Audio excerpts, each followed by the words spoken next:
Kasih karunia dan damai sejahtera daripada Allah Bapa menyertai hati dan pikiran saudara di dalam Kristus Yesus Tuhan kita. Amin. Selamat pagi Amang dan Inang serta saudara sekalian, warga jemaat dimanapun kita berada. Pada pagi hari ini kita kembali bersaat teduh untuk memulai semua kegiatan kita sepanjang hari ini. Mari kita mendengarkan firman Tuhan tertulis dalam 1 Yohanes pasal yang kedua ayat 23. Sebab barang siapa menyangkal anak, ia juga tidak memiliki bapa. Barang siapa mengaku anak, ia juga memiliki bapa. Demikian pembacaan firman Tuhan.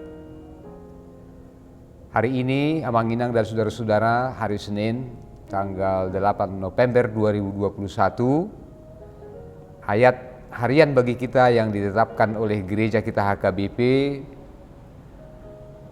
menghantarkan kepada kita sebuah pemikiran tentang pentingnya bagaimana orang Kristen bersikap, memiliki karakter yang baik dan juga memiliki integritas iman melalui pengalaman hidup kita.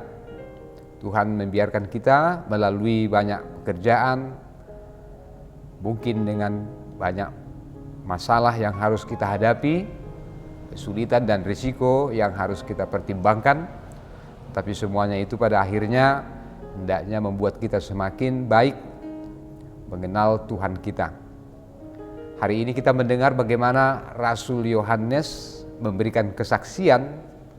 Sebagaimana yang kita tahu, sebagaimana Yohanes Pembaptis, dia datang sebelum kedatangan Tuhan kita Yesus Kristus.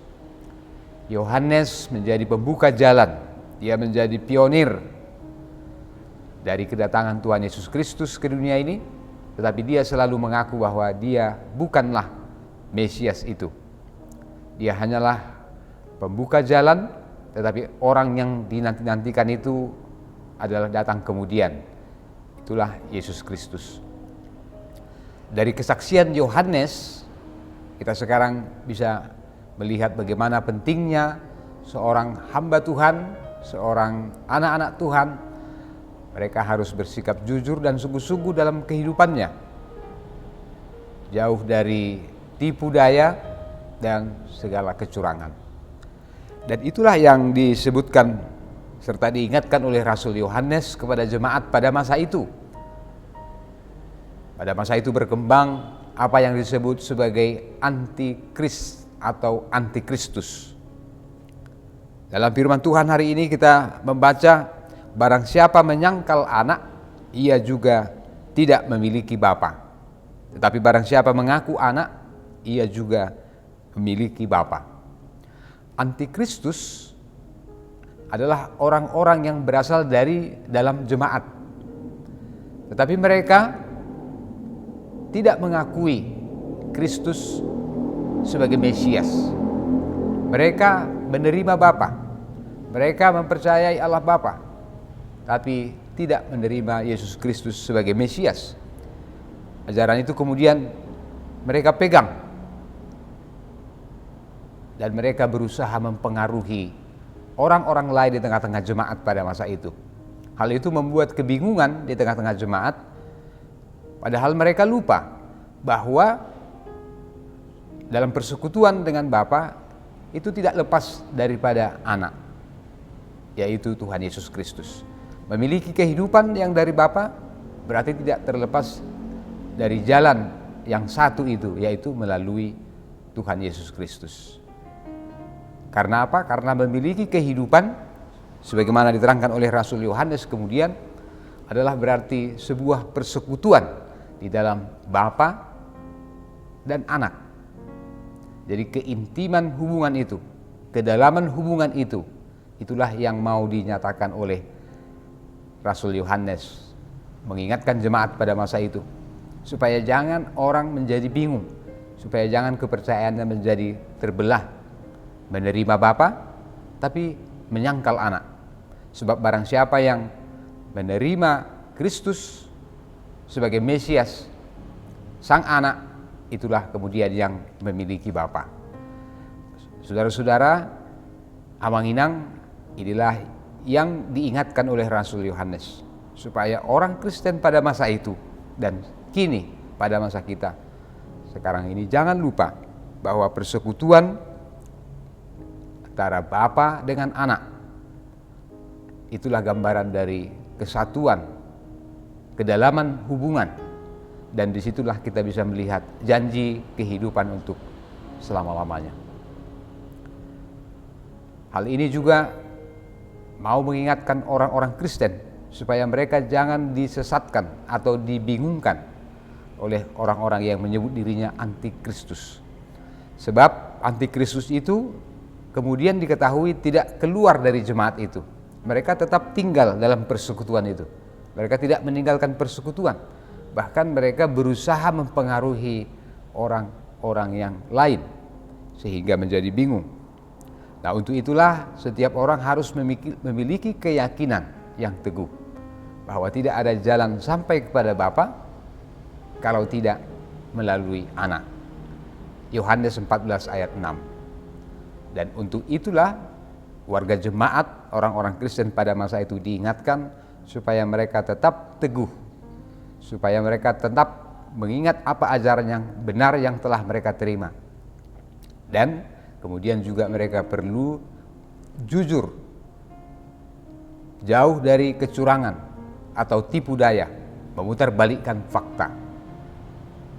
Supaya apa yang mereka percayai, apa yang mereka imani, mereka juga bisa sampaikan dengan baik.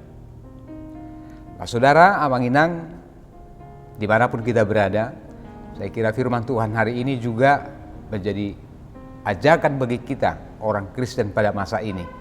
Bagaimana kita memegang ajaran yang benar dari apa yang sudah kita terima selama ini, bahwa supaya kita sampai kepada kehidupan yang kekal, kita perlu dan harus terus memperbaharui iman kita melalui menerapkan pemahaman yang benar tentang hubungan kesatuan antara Bapa dan Anak dan Roh Kudus. Dan hubungan yang mendalam seperti ini, keintiman seperti inilah, di situ kita bisa melihat bagaimana janji Allah menjadi nyata, yaitu kehidupan kekal, kehidupan selama-lamanya bagi orang yang mempercayai Dia. Kedua, pada masa ini kita juga perlu terus memperbaharui diri kita supaya kita memegang teguh prinsip kebenaran dan kejujuran. Kejujuran pada masa kita sekarang, saudara-saudara, tetap berlaku. Bagaimanapun sebagai anak-anak Tuhan, di tengah-tengah rongrongan kemajuan zaman, kemajuan teknologi, artificial intelligence yang ada di sekitar kita, melalui semua fasilitas yang kita terima. Tapi itu tidak boleh mengenyampingkan perlunya seorang anak Tuhan bersikap berkata dengan jujur. Kita sering mengatakan kejujuran akan tetap menjadi mata uang yang berlaku di mana saja. Seperti mata uang, dia berlaku bagi orang miskin, orang kaya, orang yang terhormat, atau orang biasa. Semua orang harus menghidupi perlunya kejujuran. Jauhlah dari kita orang-orang yang menyangkal imannya atau bahkan memutarbalikkan imannya karena ajaran-ajaran yang sesat yang dia terima, sebagaimana peringatan Rasul Yohanes ini tentang antikristus. Biarlah kita menjadi anak-anak Tuhan yang jujur, setia dalam perkataan kita. Lebih daripada itu, kita berusaha melangsungkan apa yang kita katakan, sehingga perkataan kita, perbuatan kita, dan sikap hidup kita menjadi benar dan berkenan di hadapan Tuhan. Selamat bekerja Amanginang dan saudara-saudara. Selamat berkarya dalam pekerjaan, dalam profesi kita, dalam usaha kita. Kiranya Tuhan menolong kita semuanya untuk menjadi pelaku-pelaku firman Tuhan. Amin. Mari kita berdoa. Terima kasih Bapa di surga, Bapa, kami mendengar firman Tuhan, bagaimana kesaksian Rasul Yohanes bahwa kami mengaku Sang Anak yaitu Mesias. Dan kami menerima Bapa, menerima janji kehidupan yang kekal yang Kau berikan kepada orang-orang yang setia kepada Tuhan. Ajarkan kepada kami Tuhan supaya kami tetap memegang teguh ajaran yang telah kami terima, ajaran yang benar, yang telah mencerahkan hidup kami, sehingga kami mengetahui isi hati Tuhan, maksud Tuhan dalam kehidupan kami, dalam pekerjaan kami, dalam profesi kami, dan semua yang kami lakukan sepanjang hari ini. Tolonglah kami Tuhan, supaya kami bisa melakukan apa yang menjadi kehendak Tuhan. Kami setia dan jujur dalam perkataan, dalam sikap, dan juga dalam kehidupan kami. Berkatilah Tuhan semua anak-anak-Mu, dimanapun berada, di dalam Kristus Yesus Tuhan kami berdoa. Amin.